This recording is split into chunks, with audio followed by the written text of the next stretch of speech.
दो मुद्दे बहुत ही इम्पॉर्टेंट हैं जो मैं आपके ज़रिए पूरी जम्मू कश्मीर और लद्दाख की आवाम तक ये आवाज़ और ये बात पहुंचाना चाहता हूं, जिस पर तफसीलन एक मुद्दे की शिबाना शाही साहब बाज़ाब्ता तौर बात करेंगे। वो है कि जो कल 5 अगस्त को जिस तरीके से यहाँ की सिविल एडमिनिस्ट्रेशन ने अपोजिशन के साथ व्यवहार किया, उस बारे में वो बात करेंगे। उसके पहले मैं बात आपसे करूंगा कि जो इस वक्त हमारा 370 का इशू सुप्रीम कोर्ट के सामने जो सुनवाई अब चल रही है, मैं जम्मू कश्मीर और लद्दाख के जो आज मैसिव मेजॉरिटी ये आज फैसला कर चुकी है कि वो कमर बस्ता है कि जम्मू कश्मीर को 5 अगस्त 2019 में जो गैरकानूनी और गैर आईनी तौर जिस तरीके से 370 को एब्रोगेट नहीं, 370 अभी भी कायम और दायम है। आप लोगों को मैं बार बार कहता था, उसको सिर्फ डी ऑपरेशनलाइज किया गया और उसमें बुरी तरह से मरकजी सरकार और बीजेपी फंस गई, क्योंकि जो तरीकाकार उन्होंने इस्तेमाल किया उस बारे में ऑनरेबल सुप्रीम कोर्ट हर एक पहलू क्रिटिकल एग्जामिनेशन 370 के केस का कर रहा है और पूरी दुनिया की नजरें आज ऑनरेबल सुप्रीम कोर्ट पे हैं। और हम जो वहां पे पेटिशनर्स हैं, जो main political parties, National Conference, Awami National Conference, CPM, JKPM, जितनी भी हमारे साथ और वहां पर पीएचडी के तहत खड़ी हैं, और सिविल सोसाइटी हिंदुस्तान की और सिविल सोसाइटी हमारे पूरे जम्मू कश्मीर और लद्दाख की, जिसमें तमाम मजहब के लोग हैं, वो बाज़ाब्ता तौर खड़े हैं। और जिस तरीके से मामला चल रहे हैं और ये देखा जा रहा है कि क्या किया उनने, कि कॉन्स्टिट्यूशन अपना जो उनने इस्तेमाल किया, जिस तरीके से गवर्नर्स ने अपने पावर इस्तेमाल करके उसको प्रेसिडेंट को दे दिए, जिस तरीके से स्टेट को 2 हिस्सों में बांटा, जिस तरीके से 370 को तोड़ा without the concurrence of the legislature, इसमें शायद इंशाअल्लाह बीजेपी बुरी तरह से जो उनने फैसला 5 अगस्त 2019 को लिया, वो बुरी तरह से नाकाम हो रहे हैं। वो किस बात की यहां जश्न मना रहे थे 5 अगस्त को? अरे भाई लोगों, आपका केस इस वक्त माननीय सुप्रीम कोर्ट सुन रहा है, आर्टिकल 370 का। आप किस चीज का जश्न मना रहे हैं? आपको तो मातम मनाना चाहिए। 100-100, 200-200, 300-300 आदमी लेकर आप जगह जगह पे, उतना ही आपकी ताकत है यहां जम्मू कश्मीर में।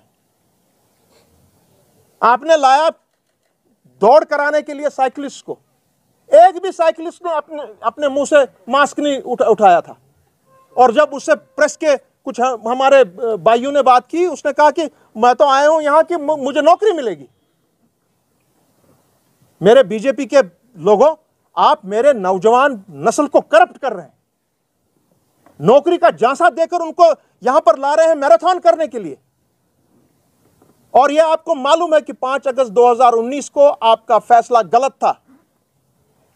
और आखिर में मैं एक बात यह कहूंगा कि आपके बाद जो आइंदा घंटे, ये पहला हमारी जो ये निशस्तें चलेंगी, ये 60 घंटों की होगी। जैसे हमारे माननीय कपिल सिब्बल साहब ने एक बहुत ही एक अच्छा प्लेटफॉर्म उनने एज एन ओपनिंग बैट्समैन रख दिया। उसके बाद मिडिल ऑर्डर बैट्समैन आएंगे, उसके बाद कुछ ऐसे बैट्समैन आएंगे जो T20 खेलने में माहिर हैं, और वो ये 370 को इंशाल्लाह वापस यहां पे ला के रखेंगे। ये इंशाल्लाह, अल्लाह ने अगर उसकी रजा ना हो अलग बात है, otherwise it is a given that 370 will be back with honor and dignity and back with the bank यह मैं आपको 3 साल से कह रहा हूं। आज वही हालत आज सबके सामने, आज इनके चेहरे आप देखिए, जो कल यहां पर ये नाच नगमा चारों तरफ से कर रहे थे, इनके चेहरों से लग रहा था कि इनकी आत्मा भी अब दुखी है, इनके पास कुछ नहीं है देने को। जो चीजें आप लोगों को बता रहे हैं, आपके थ्रू हिंदुस्तान को बता रहे हैं, पूरे मुल्क को बता रहे हैं, वो सब झूठ पे कायम है, उस पे कोई टांगे ही नहीं है।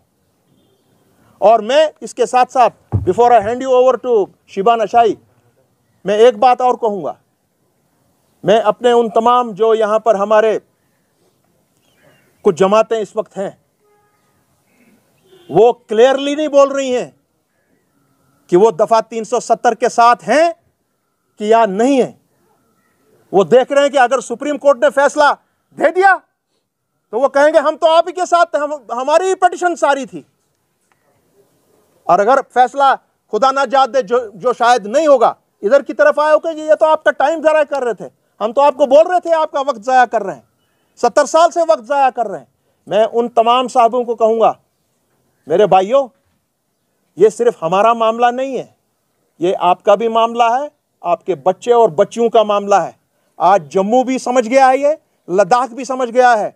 जम्मू वाले आज त्राही त्राही कर रहे हैं कि 370 वाकई में, लद्दाखी भी आज ये कह रहा है कि 370 वाकई में और 35 वाकई में जम्मू कश्मीर और लद्दाख के हर बाशिंदे के लिए था। हर मुसलमान, हिंदू, सिख, ईसाई, कश्मीरी पंडित, बौद्ध, गुजर, बकरवाल उनके लिए था। आज ये तस्दीक कर दी उन सब ने कि आपका जो आपकी लाइन ऑफ एक्शन थी, हम तमाम जमातों की जो इस वक्त PhD की तहत काम करती है, उन सब जमातों का करेक्ट ये मामला था कि 370 is a special status for Jammu Kashmir and Ladakh. यही खोखला चीज, इतनी ताकत है इसमें, इस खोखले चीज को देखने के लिए पूरी दुनिया आज माननीय सुप्रीम कोर्ट पर निगाहें रखी हुई है। और इस 370 में इतनी ताकत है कि 2024 के इलेक्शन से पहले शायद ये बीजेपी को लुढ़काने दे हिंदुस्तान से। यह ताकत है 370 में। तो मैं अपनी तरफ से, अपनी जमात की तरफ से, पूरे हम जितने वहां पे पेटिशनर्स हैं, सबकी तरफ से मैं ये आपको गारंटी करता हूं कि दुनिया इधर की उधर हो जाए, हम वहां पर चट्टान की तरह खड़ा हैं। और हम पूरी उम्मीद रखते हैं कि honourable supreme court of India, जिनका इस वक्त एग्जामिनेशन खुद का चल रहा है, यह हमारे कॉन्स्टिट्यूशन का एग्जामिनेशन भी चल रहा है, यह इतना वाइटल और इंपॉर्टेंट केस है, मैं उम्मीद रखता हूं कि they will uphold the constitution of this country, they will give a judgment which is acceptable to the entire country and to the people of Jammu Kashmir and Ladakh specially. करते हैं कश्मीर के लोगों के बिहाफ पे, there would be no compromise on Article 370 and 35A. For us, they are sacrosanct issues. It was enshrined as a basic structure of the Indian Constitution. यही बात आपको शाह साहब ने मुख्तसर बताई। 49 में जब यहाँ पर आर्टिकल 370 जो है वजूद में आया, आप सब लोग जानते होंगे, it was a part of basic structure of Indian constitution. अगर कोई भी लॉ जो हमारा इलाक हुआ 3 डोमेन्स के रिगार्डिंग हुआ, कोई भी लॉ जो जम्मू कश्मीर में नाफिज करना था, that needed concurrence from the legislator of Jammu and Kashmir. आपको पता है 5 अगस्त के दिन यहाँ के गवर्नर ने और यहाँ की जो मरकजी सरकार है अभी बीजेपी, नरेंद्र मोदी और अमित शाह की, उन्होंने आर्टिकल 365 एमरजेंसी पावर्स को इन्वोक किया। हमारा 370-35A जो एक स्पेशल स्टेटस था, जो हमारी constituent assembly of Jammu and Kashmir और कॉन्स्टिट्यूएंट असेंबली ऑफ इंडिया के बीच में जो मुआहिदा हुआ, उसको यूनिलैटरली नंबर्स के बेसिस पे पार्लियामेंट में बुलडोज किया गया। हम उसके खिलाफ है और ये केस जो है वो सुप्रीम कोर्ट के जेर नज़र है। अब ये जो कल की आपकी बात है जो 5 अगस्त है, हम ये आपके ज़रिए हुकूमत हिंद से पूछना चाहते हैं, जब बीजेपी को आपने आज़ादी दी है सेलिब्रेट करने के लिए, अगर हम पीसफुली कल आए, यही बातें हमने उस तकरीब में भी कही, उस मज़ाहमती तकरीब में भी हमने यही कहा, जहाँ कोई ट्रैफिक वायलेशन नहीं हो रही थी, जहाँ किसी लॉ का वायलेशन नहीं हो रहा था, right to pillar of democracy. For the love of God I am asking New Delhi, अगर आप हमारे मीडिया वालों को इस तरीके से मजल कर रहे हैं, आप उनके कैमराज ले रहे हैं, स्टोरीज डिलीट कर रहे हैं कि अगर किसी ने बीजेपी के खिलाफ और जो 5 अगस्त को हुआ उसके खिलाफ जो बात की है उसको मुस्तरद किया जाएगा, उनके कैमरा स्नैच किए जाएंगे, उनके वीडियोस डिलीट किए जाएंगे। इसी ज़िमन में we have spoken to various opposition parties in India also. आपको पता है पार्लियामेंट प्रोसीडिंग्स अभी चल रही है। डीएमके के लीडर है Tiruchi Shiva, leader of the house in Rajya Sabha. हमने इन रिटर्न उनको on behalf of all the opposition parties in Jammu and Kashmir हमने ये उम्मीद लगाई है कि वो हक के साथ खड़े रहेंगे, वो हक की आवाज़ के साथ खड़े रहेंगे और वो पार्लियामेंट में ये इशू ज़रूर उठाएंगे। जिस तरह से फंडामेंटल राइट्स को ख़त्म किया जा रहा है, हम तमाम पॉलिटिकल पार्टीज़, मैंने आपको 12 प्लेटफॉर्म से, राउंड टेबल से ये बात कही कि जहाँ तक 35 से 370 कश्मीरियों की इज़्ज़त और वक़ार का मामला है, हम सब लोग एक सफ़े में इंशाल्लाह खड़े रहेंगे। और यही बात मैं यहाँ से रिएटरेट करता हूँ स्टेज से, इंशाल्लाह इस जंग को हम आखिरी दम तक लड़ेंगे। जहाँ तक पार्लियामेंटेरियंस की बात है, हम उम्मीद करते कि जो कल के दिन हुआ है, जिस तरह प्रेस को हैरेस किया गया है, जिस तरह अनलॉफुली पॉलिटिकल लीडर्स को डिटेन किया गया है, जिस तरह जो मज़ाहमती जितनी भी तकरीबें थी उनकी फुटेज डिलीट की गई है, हम उम्मीद लगाते हैं कि हिंदुस्तान का जो अपोजिशन है, जो बाकिरदार जो मेंबर पार्लियामेंट है अपोजिशन पार्टीज़ के हिंदुस्तान में, वो ये आवाज़ पार्लियामेंट में ज़रूर उठाएंगे। दोबारा मैं स्टेज से ये रिट्रेट करना चाहूँ, जहाँ तक हमारी बात है, there would never ever be any compromise on article 370 and 35। Thank you. एक बात और मैं